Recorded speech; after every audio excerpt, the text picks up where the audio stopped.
namun yang pasti Kau tetap selamanya Allah sumber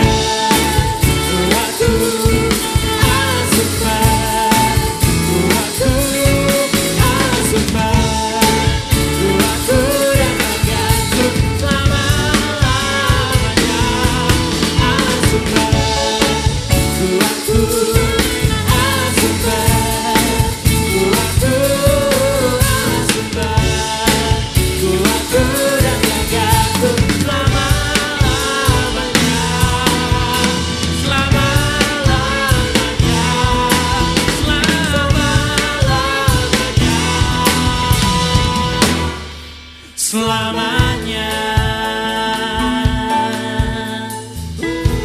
Haleluya, haleluya. Terpujilah nama-Mu Tuhan Yesus Kristus. Kami sungguh bersyukur, kami tidak takut Tuhan, sebab Engkau menyertai kami Tuhan. Engkau sumber kekuatan kami Tuhan Yesus Kristus. Bapa, biar setiap firman yang Kau sampaikan Tuhan, semuanya Tuhan Yesus Kristus Engkau memperlengkapi setiap hati kami Bapa. Persiapkan hati kami Tuhan Yesus Kristus untuk dengar-dengaran akan firman-Mu Tuhan Yesus Kristus. Oh, terima kasih Tuhan.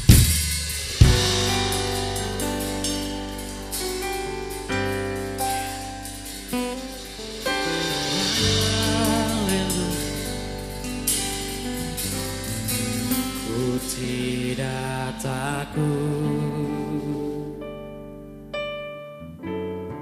sebab Kau besertaku.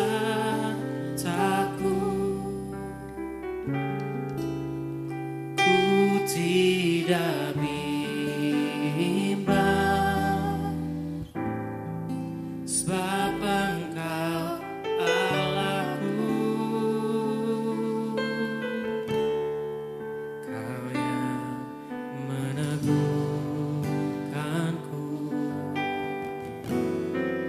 akan menolongku.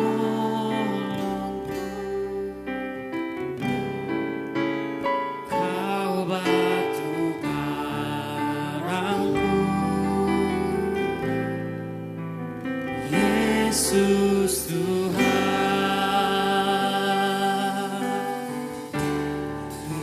Yesus memegangku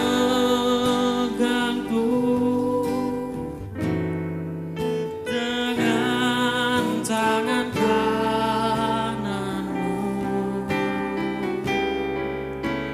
Yesus memberiku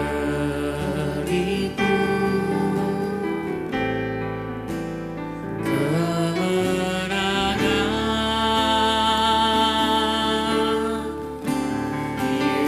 Yesus memegangku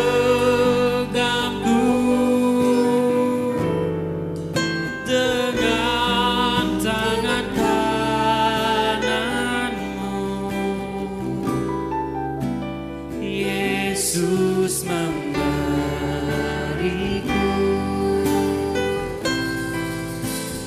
kemenangan.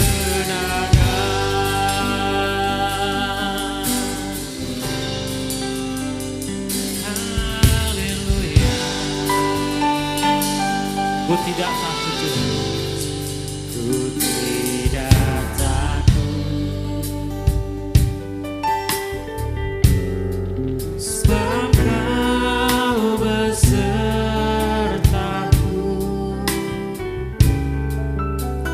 Ku tidak bimbang, sebab Engkau Allahku. Kau yang meneguhkanku, Kau yang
aku lebih tinggi,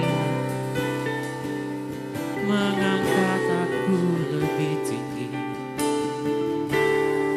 Yesus Tuhan, Yesus Tuhan, Kau yang membawaku ke atas, Kau yang membawaku lebih tinggi, lebih tinggi. Yesus, ku sembah, ku tinggikan, ku agungkan. Yesus, Yesus Tuhan.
Ya, shalom teman-teman, kita bertemu lagi dalam ibadah Youth di GBI Geraha Raya dan Ciledug Indah. Sebelum kita mendengar lebih lanjut tentang kebenaran firman Tuhan, mari kita bersatu dalam doa.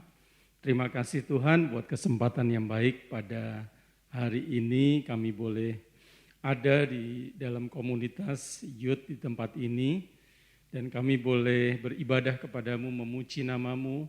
Terlebih kami akan dikuatkan, dibekali oleh kebenaran firman Tuhan. Mari Tuhan, Engkau yang berkuasa, Engkau yang bertahta dalam pemberitaan firman, sehingga sungguh kebenaran firman disampaikan boleh berbuah, boleh mencapai tujuannya untuk membentuk kami menjadi pribadi yang lebih baik lagi dan berkenan di hadapan-Mu. Berkati hamba-Mu Tuhan, menjadi saluran untuk kemuliaan nama Tuhan Yesus. Dalam nama Tuhan Yesus kami berdoa bersyukur. Haleluya, amin. Baik, saya izin buka masker ya teman-teman semuanya. Baik, hari ini kita akan bicara satu tema yang menurut saya ini cukup berat ya. Tapi anak-anak muda di sini luar biasa siap dengan hal-hal yang berat. Tidak hanya makanan yang ringan tapi juga makanan yang berat. Yaitu tentang forgiveness, tentang pengampunan. Wah, saya jarang sekali ketemu anak-anak muda yang punya problem dengan pengampunan. Yang saya banyak tahu itu orang-orang yang lebih senior. Ya, usia-usia yang sudah berkeluarga, punya anak, punya cucu barangkali ya. Tapi apapun ini adalah kebenaran firman Tuhan dan saya percaya ini akan berguna buat anak-anak muda di sini untuk punya bekal, punya pijakan, punya view yang benar tentang ajaran firman Tuhan tentang pengampunan. Teman-teman semuanya, kalau ada orang yang bersalah kepada kita, ya, kalau orang dunia bilang kalau lu jahat, gue bisa lebih jahat gitu ya. Kalau lu baik, gue bisa lebih baik. Kalau lu kejam, gue habisin lu lebih kejam lagi. Itu ajaran-ajaran dunia. Tapi kalau Tuhan Yesus, apa yang diajarkan? Kalau orang tampar pipi kiri, kasih pipi kanan. Waduh, kasihilah musuhmu gitu ya. Berdoalah buat mereka yang menganiaya engkau. Itu ajaran-ajaran yang enggak populer.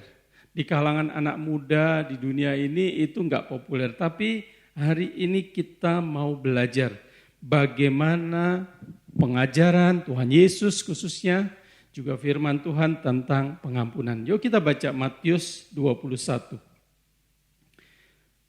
Matius 6, mohon maaf, ayat 12. Dan ampunilah kami akan kesalahan kami seperti kami juga mengampuni orang yang bersalah kepada kami. Pasti teman-teman sangat familiar dengan ayat ini ya, karena ini menjadi bagian dari doa Bapa kami.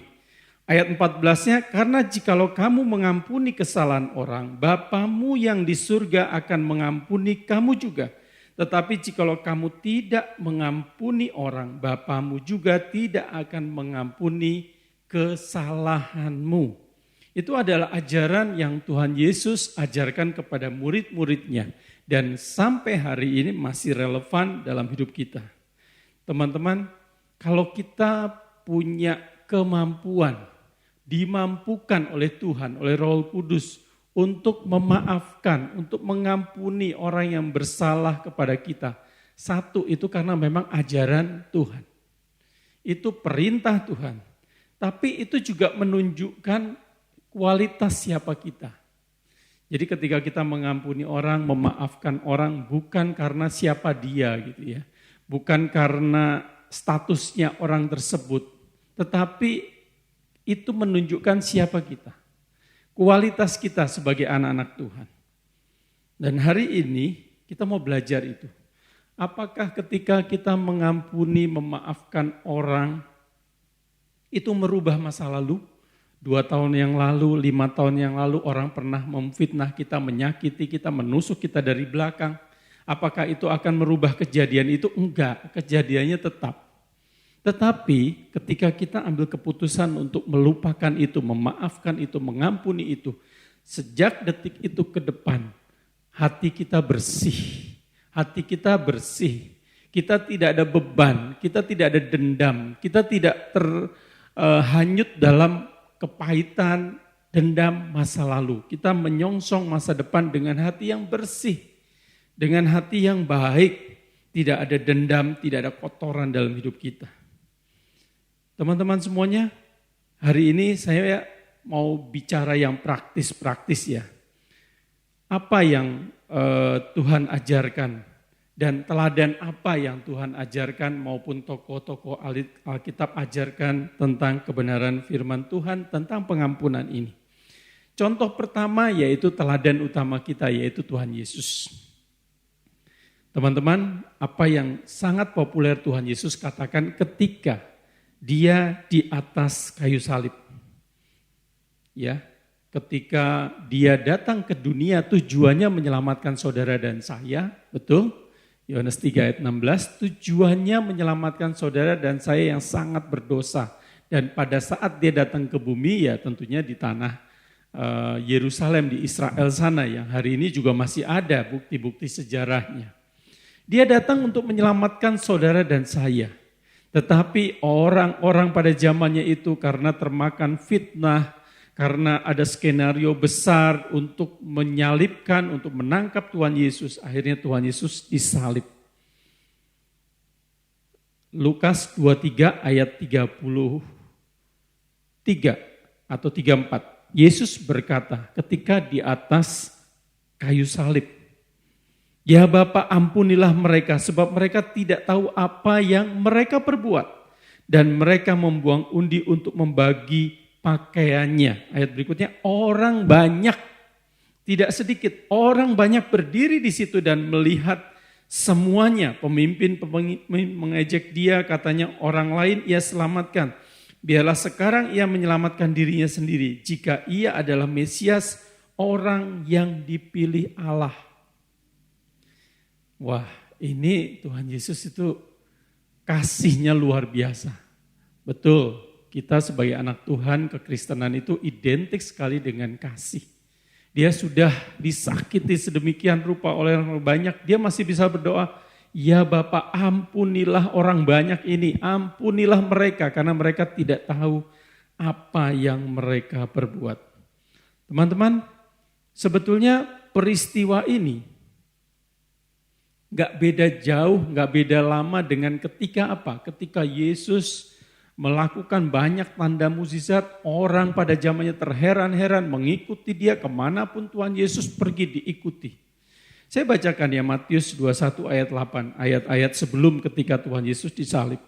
Orang banyak yang sangat besar jumlahnya. Matius 21 ayat 8 ya. Di jalan ada pula yang memotong ranting-ranting dari pohon-pohon dan menyebarkannya di jalan. Dan orang banyak yang berjalan di depan Yesus dan yang mengikutinya dari belakang berseru katanya, "Hosana bagi anak Daud, diberkatilah dia yang datang dalam nama Tuhan. Hosana di tempat yang maha tinggi." Teman-teman, dalam kurun waktu yang tidak terlalu lama, Tuhan Yesus masuk ke kota, orang menyambut sedemikian rupa. Tuhan Yesus naik keledai yang belum pernah dinaiki oleh orang lain. Orang menyambut di jalan-jalan, pakaian, daun palem, apapun. Menyambut sedemikian rupa. Orang banyak, ini juga ada kata-kata orang banyak. Orang banyak mengeluk-elukan dia, memuja-muja dia, mengagumi dia. Tapi dalam jangka waktu yang tidak lama, orang lain yang tadi kita baca ya, orang banyak juga menyalibkan dia, mengejek dia, meludahi dia, memukul dia. Teman-teman, anak-anak muda, mungkin saudara pernah mengalami seperti ini. Hari ini atau kemarin teman kita itu baik sekali, teman kita menyanjung-nyanjung kita, teman kita bersikap sangat baik. Tapi tiba-tiba hari ini karena satu dan lain hal, tiba-tiba dia memusuhi kita, membelakangi kita, memfitnah kita. Padahal kemarin dia sangat baik, kita saling berhubungan dengan baik, kita saling mendukung satu dengan yang lain, tapi tiba-tiba dia membelakangi kita. Kadang-kadang yang sangat menyakitkan itu adalah ketika apa? Ketika orang paling dekat kita itu justru yang mengkhianati kita. Yang tidak mendukung kita, yang justru kita berharap kalau teman dekat sohib gitu ya, susah sama susah, senang sama senang. Nah kemarin senang kita sama senang, hari ini kita susah, dia tinggalin kita. Teman-teman, mari kita realistis dengan kehidupan. Suatu hari atau mungkin teman-teman pernah menghadapi situasi seperti Tuhan Yesus. Sebulan yang lalu katakanlah dieluk-elukan, dipuja-puja, dikagumi sekota orang banyak. Tapi dalam waktu yang singkat tiba-tiba orang banyak itu berbalik. Orang-orang yang hosana, hosana bagi Raja kemuliaan. Tiba-tiba katakan salibkan dia, salibkan dia. Serem, ngeri, sangat memprihatinkan. Tapi sikap Tuhan Yesus tadi itu, dia katakan, Bapa ampunilah orang banyak ini, ampunilah mereka, sebab mereka tidak tahu apa yang mereka perbuat. Ini adalah real pengampunan, contoh teladan daripada Tuhan Yesus. Teman-teman, tentunya kita sebagai murid Tuhan Yesus, kita mau meneladani Tuhan Yesus. Tidak mudah, tapi Tuhan janjikan apa? Aku akan mengutus penolong kepada engkau kemanapun kau berada, yaitu Roh Kudus. Itu pertama, contoh dari Tuhan Yesus. Ya betul lah Om, kalau Tuhan Yesus kan Tuhan, jadi dia bisa dong mengampuni, dia bisa melepaskan rasa sakit hatinya karena dia Tuhan. Yuk kita bawa satu lagi kejadian, Yusuf. Ini menarik ini, Yusuf. Yusuf ini seusia kalian, seusia anak-anak muda pada zamannya ketika dia mengalami sebegitu banyak kejadian yang luar biasa. Tuhan Yesus juga di bumi usianya berapa? 33 tahunan lah. Ya beda-beda sedikit lah dengan anak-anak muda di sini gitu ya. Kejadian 50, saya bacakan agak satu perikop atau lompat sedikit ya. Ini kisah yang luar biasa. Yusuf menghiburkan hati saudara-saudaranya. Kejadian 50 ayat 15. Ketika saudara-saudara Yusuf melihat bahwa ayah mereka telah mati, berkatalah mereka, boleh jadi Yusuf akan mendendam kepada kita dan membalaskan sepenuhnya kepada kita segala kejahatan yang telah kita lakukan kepadanya. Jadi anak saudara-saudaranya tuh masih ingat perbuatan jahat mereka kepada Yusuf. Sebab itu mereka menyuruh menyampaikan pesan ini kepada Yusuf sebelum ayahmu mati, ia telah berpesan. Ayahnya Yusuf dan ayahnya mereka semua. Beginilah harus kamu katakan kepada Yusuf, ampunilah kiranya kesalahan saudara-saudaramu dan dosa mereka sebab mereka telah berbuat jahat kepadamu.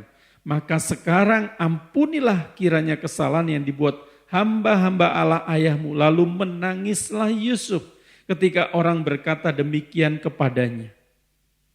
Saudara-saudari datang sendiri dan sujud di depannya serta berkata, kami datang untuk menjadi budakmu. Saudara kandungnya loh. Mau menjadi budaknya Yusuf, adiknya. Tetapi Yusuf berkata kepada mereka, janganlah takut sebab aku inikah pengganti Allah. Ini ayat 20 ini sangat terkenal nih. Yusuf bilangnya begini, inilah yang membedakan pribadi Yusuf dengan pribadi saudara-saudaranya. Bukan karena saudara-saudaranya, tetapi karena pribadi, value yang dimiliki oleh Yusuf. Sampai dia bisa mengatakan seperti ini, ayat 20, memang kamu semua telah mereka-rekakan, merekayasa yang jahat terhadap aku. Tetapi Allah telah mereka-rekakannya, mengubahkannya untuk kebaikan. Dengan maksud melakukan seperti yang terjadi sekarang ini, yakni memelihara hidup suatu bangsa yang besar. Teman-teman, ini mindset. Ini pelajaran yang bagus sekali ini. Yusuf dan saudara-saudaranya. Yusuf kita tahu ceritanya menjadi anak kesayangan, waktu itu anaknya masih 11 ya, karena Benyamin belum lahir. Dari 11 bersaudara ini anak yang paling dikasihi oleh orang tuanya. Kakak-kakaknya iri. Yusuf ini sudah diberikan visi yang besar kepada Tuhan. Dalam mimpinya, singkat cerita dia akan menjadi pemimpin buat semua saudara-saudaranya, bahkan buat keluarganya, ayahnya. Singkat cerita, ini orang nih adik nyebelin, papa lebih sayang sama dia. Kita semua dicuekin gara-gara adik, padahal enggak loh menurut saya. Papanya pasti menyayangi semua. Mungkin Yusuf bersikap lebih baik, ramah, rajin, menurut, sehingga dia mendapat kasih yang lebih. Singkat cerita, dia mau dibunuh, awalnya mau dibunuh. Tapi salah satu kakaknya, janganlah, dia kan adik kita, jangan dibunuh. Dia kan satu darah dengan kita, jangan dibunuh. Lebih baik, sudahlah kita jual aja, jadikan budak. dengan harapan udah gak ketemu lagi Yusuf selesai jadi budak di negeri orang. Singkat cerita, dia menjadi budak. Dijual kepada orang Ismail dan akhirnya menjadi apa? Menjadi budak di rumahnya Potifar. Seorang pegawai dari Raja Mesir Fir'aun. Teman-teman, coba bayangkan, saudara punya 11 bersaudara. Ternyata kakak kita, koko kita, abang kita, mas-mas kita itu jahat sama kita. Jahat, tega banget ya, adiknya dipukulin, adiknya mau dibunuh, dan akhirnya adiknya dijual sebagai budak. Pada zaman itu budak itu orang yang tidak ada nilainya. Terserah bosnya mau dibunuh juga gak apa-apa, mau disuruh sana boleh, mau diapa-apain boleh. Tidak ada HAM pada saat itu. Nah itulah yang diterima oleh Yusuf. Pasti Yusuf ada rasa sakit hatinya. Rasa jengkelnya, rasa marahnya gitu loh. Sebagai saudara kok tega-tega buang saya, jual saya gitu ya. Singkat cerita dia merantaulah ke sana. Di sana Alkitab menyatakan, saya nggak bahas detail, tapi Tuhan bilang Tuhan menyertai Yusuf sehingga dia berhasil dalam segala yang dikerjakannya. Artinya apa? Yusuf menjadi anak Tuhan yang baik. Tuhan menyertai setiap langkahnya, setiap tindakannya. Sehingga dia boleh berhasil dalam segala hal. Dia berhasil di rumah Potifar menjadi hamba yang baik. Diberikan tanggung jawab atas rumah itu oleh Potifar. Tapi ada godaan dari nyonya Potifar. Dia naksir sama Yusuf, pengen tidur sama Yusuf, merayu. Dan akhirnya Yusuf lari dari godaan itu, dari si iblis itu, dari tindakan-tindakan yang membuat dia jatuh dalam dosa. Efeknya apa? Dampaknya difitnah sedemikian rupa dia masuk penjara. Baru mau naik dikit, turun lagi ke penjara. Teman-teman, kalau lihat sampai titik itu kasihan banget ya Yusuf ya, anak orang kaya, dikerjain sama kakak-kakaknya, hampir dibunuh, dijual, baru aja naik karirnya baik. Karirnya juga nggak gede-gede amat, jadi kepala pelayan lah kurang lebih begitu ya. Difitnah, masuk penjara, tapi kembali. Dimanapun Yusuf berada Tuhan menyertai. Di penjara dia menjadi kesayangan dari kepala penjara. Dia melayani makanan, minuman, dia menafsirkan mimpi, juru minum, juru makan. Singkat cerita dia menunjukkan dedikasinya, Tuhan membuktikan penyertaannya. Sampai satu tahap dia mengartikan mimpi daripada Raja Firaun dan dia diangkat menjadi Perdana Menteri. Nah, kisah yang tadi saya sampaikan Kejadian 20 adalah kisah ketika orang tuanya, keluarganya udah diambil dari negeri asalnya masuk ke Mesir itu. Kalau teman-teman tahu itu karena di sana kelaparan diambillah ke daerah yang bagus di Mesir. Mereka beranak pinak menjadi banyak dan pada satu titik ayahnya meninggal. Jadi kalau ada papa nih keluarga besar, kita masih mandang ada papa. Mau ngapa-ngapain antar saudara, mau ribut, mau hitung-hitungan, mau berantem, enggak enak lah mau papa gitu ya. Tapi begitu papa enggak ada, nah lo siapa nih? Biasanya kakak tertua. Tapi dalam konteks ini kakak tertua tidak punya pengaruh yang lebih besar dibanding Yusuf. Karena Yusuf pada saat itu menjadi Perdana Menteri, wakil raja. Jadi kakak-kakaknya ketakutan. Mereka tuh masih ingat bagaimana perbuatan jahat mereka kepada Yusuf. Tapi dalam konteks ini Yusuf sampai ketika mereka bilang ampunilah dosa kami. Kejahatan-kejahatan kami ampuni, kami datang menjadi budak. Yusuf tuh sampai menangis, lalu menangislah Yusuf ketika orang berkata demikian. Jadi Yusuf tuh gak berpikir bahwa kamu itu akan jadi budak. Saya sudah tidak ada dendam kepada kakak-kakaknya. Tapi kakaknya merasa bahwa kayaknya Yusuf bisa marah lagi sama kita. Ini teman-teman, bedanya. Saya berharap kita dapat value Yusuf. Walaupun disakiti sedemikian rupa. Walaupun dikerjain sedemikian rupa, pada saat dia menjadi raja, dia sangat mungkin berkuasa untuk membalaskan itu semua. Mungkin ketika ada papanya nggak enak lah ada papa. Ketika papa nggak ada, dulu mukul gua lo, dulu ngambil baju gua nih, dulu jual gua nih, mana uangnya gitu kan. Makanya mereka ketakutan. Tapi kata-kata Yusuf di Kejadian 50 ayat 20 itu luar biasa. Memang kamu mereka-rekakan yang jahat terhadap aku. Tetapi Allah telah mereka-rekakannya untuk kebaikan dengan maksud melakukan seperti yang terjadi sekarang ini. Yaitu memelihara hidup suatu bangsa yang besar. Yusuf melihat bahwa melalui proses ini semua tangan Tuhan bekerja. Allah turut bekerja dalam segala hal sehingga Yusuf ditempatkan menjadi penguasa di Mesir untuk memelihara bangsa Mesir, untuk memelihara papanya, keluarga besarnya. Dan disinilah kelihatan value seorang Yusuf yang tidak dendam, yang tidak mengingat-ingat kesalahan kakaknya pada masa lalu, teman-teman. Hidupnya berhasil, hidupnya bersih, hidupnya tidak ribet. Teman-teman, seusia saya ini saya banyak ketemu orang-orang yang menanggung beban. Menanggung beban karena apa? Mengingat kesalahan orang lain. Dendam dengan masa lalu. Loh, kalau masalah itu saya mengalami kepahitan juga dalam keluarga. Saya pernah dari SD, saya tidak menikmati masa remaja, masa muda yang baik. Mengalami kepahitan. Sampai mulai kerja itu rasanya masih ada dendam gitu ya terhadap orang tua, terhadap papa khususnya gitu ya. Tapi suatu kali kita ikut suatu training, suatu retret dan di situ Tuhan pulihkan, Tuhan jamah sampai saya akan ampuni. Sampai titik itu saya akan cari, saya akan datang, saya akan ampuni. Mungkin dulu dia melakukan kesalahan yang besar kepada saya. Karena seperti Tuhan Yesus disalib, sebab dia tidak tahu apa yang dia kerjakan.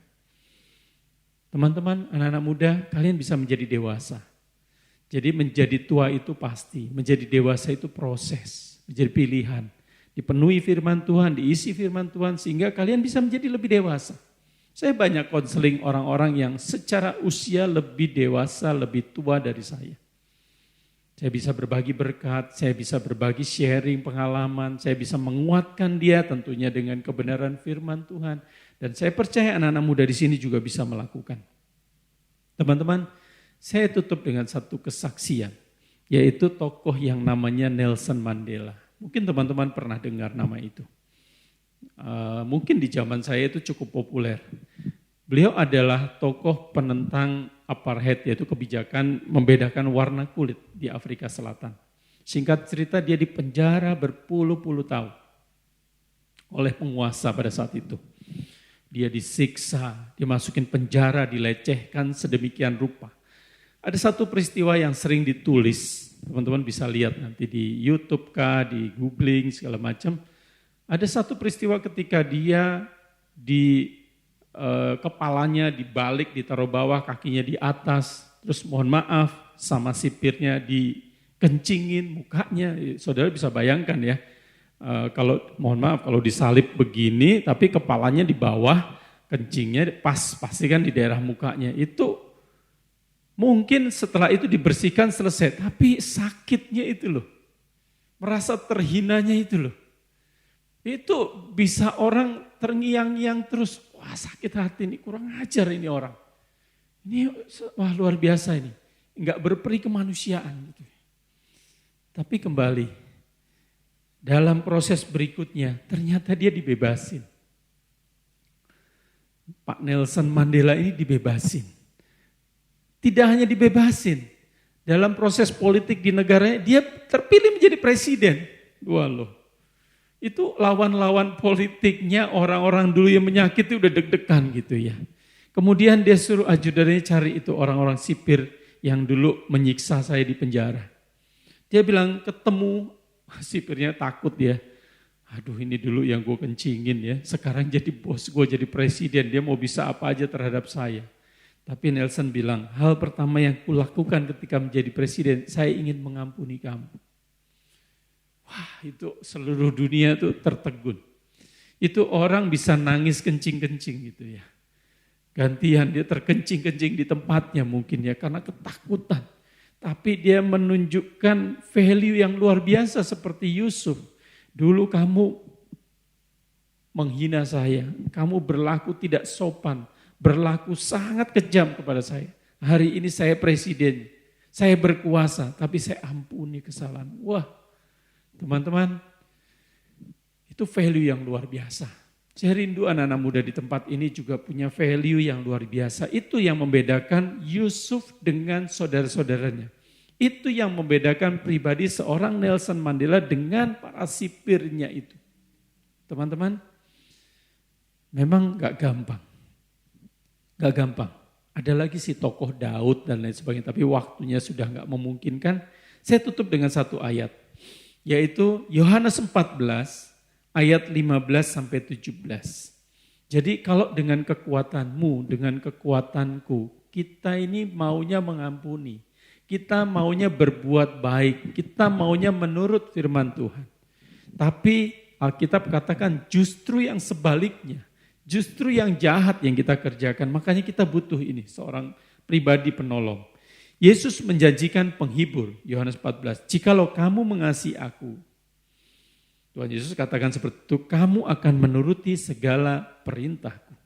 Aku akan minta kepada Bapa dan Dia akan memberikan kepadamu seorang penolong yang lain, supaya Ia menyertai kamu selama-lamanya, yaitu Roh kebenaran. Dunia tidak menerima Dia sebab dunia tidak melihat Dia dan tidak mengenal Dia, tetapi kamu mengenal Dia sebab Ia menyertai kamu dan akan diam di dalam kamu. Teman-teman, inilah janji Tuhan Yesus. Ketika Dia naik ke atas surga, Dia menjanjikan penolong yaitu Roh Kudus yang akan terus mendampingi saudara dan saya, menemani kita, menguatkan kita. Sehingga ketika kita diperhadapkan seperti seorang Tuhan Yesus yang di atas kayu salib, seperti Yusuf yang harus mengampuni anak kakak-kakaknya, seperti Presiden Nelson Mandela yang mengampuni sipir itu.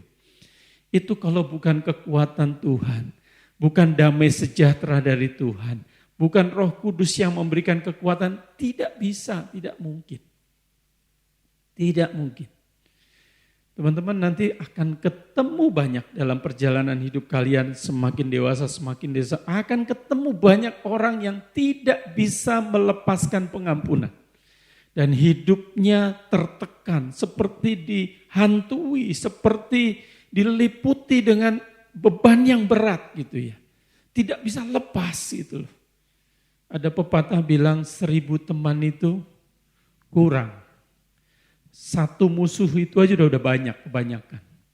Jadi biarlah kita tidak ada musuh. Mungkin ada orang yang gak suka dengan kita, ada pasti ada. Tapi jangan sikap kita yang kita memusuhi orang lain, berdengki, dendam dengan orang lain. Kita gak bisa mengontrol orang lain sikapnya terhadap kita, tapi kita bisa mengontrol sikap kita kepada orang lain. Orang yang mencaci kita, menghina kita, memfitnah kita, menyakiti kita.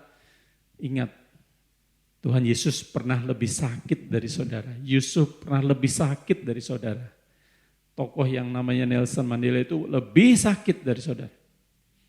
Dari kita semua. Saya pernah cerita hal ini.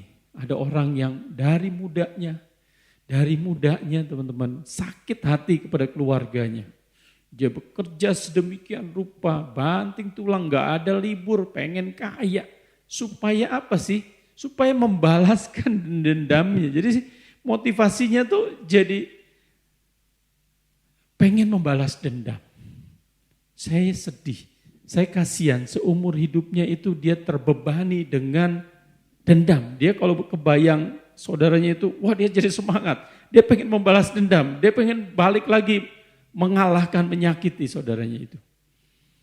Tapi puji Tuhan, menjelang akhir hidupnya, saya boleh bersaksi bagaimana Tuhan Yesus itu pernah lebih sakit dari siapapun.